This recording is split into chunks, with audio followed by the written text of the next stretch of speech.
Where is Barracuda today? Where are we going with Barracuda?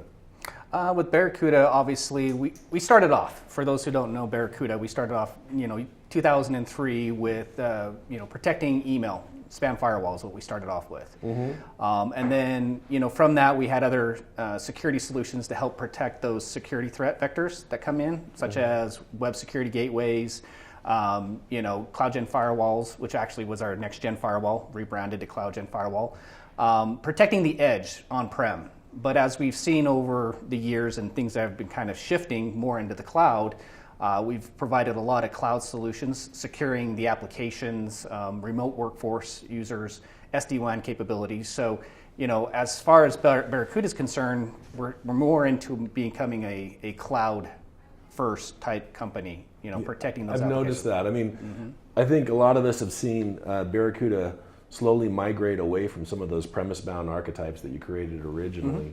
One of the bigger points, at least that we're seeing here at CR&T, is connectivity. And certainly Barracuda has a fantastic solution, ZTNA. Why don't you tell us a little bit about it? Yeah, great.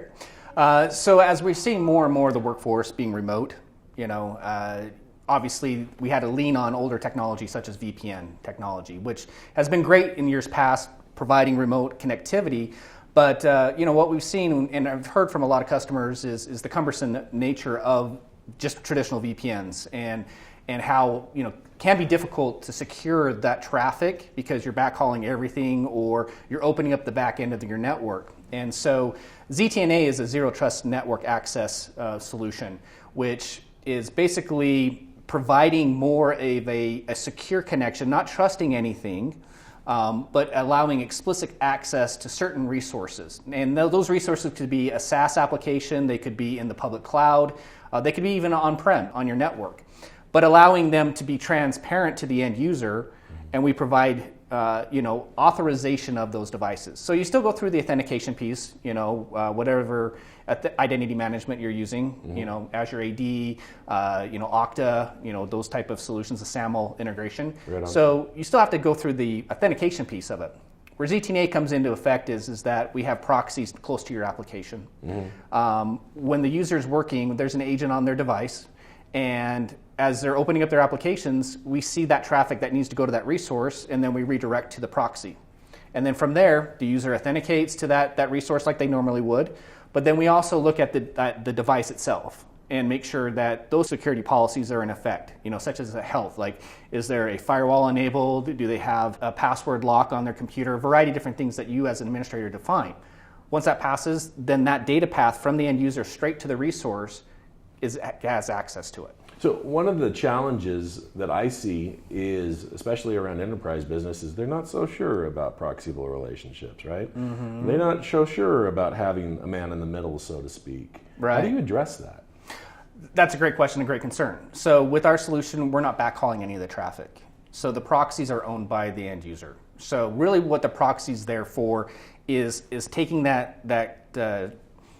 basically that connection, and then making sure that connection is that device that you've been authorized and enrolled in, make sure that user's actually been authenticated, and then allowing that data path from there directly to that resource. So, with that, it removes that kind of PCI regulatory concern, any type of the regulatory where interference, being the man in the middle. We're not the man in the middle. So the data path is yours. Yeah, I like that. I like the fact that you segregate the traffic. And you prevent any interference from occurring, especially any foreign actions, of course. Where is Barracuda going?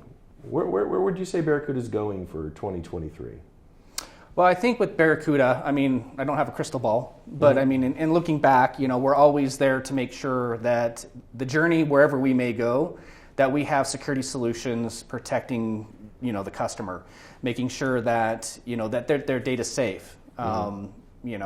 Applications are safe, and you've kind of seen that where we've evolved, from on-prem solutions now moving those into SaaS offerings, such as email security, providing also, data recovery, our cloud-to-cloud backup, backing up all of Office 365. Still a requirement there. As we've seen, people becoming more need for remote workforces, that's where a ZTNA solution comes in. As they migrate their applications maybe from on-prem to a public cloud, whether it be Azure, AWS, or Google Cloud Platform, having an application firewall that's protecting that resource in the cloud. So basically creating a safe journey for wherever the user needs to move those applications or resources. I think that's where Barracuda is continuing to strive and focus to make sure that they're secure in their journey, wherever that may be. Yeah, to me that sounds like secure delivery. Yep. Secure delivery and availability.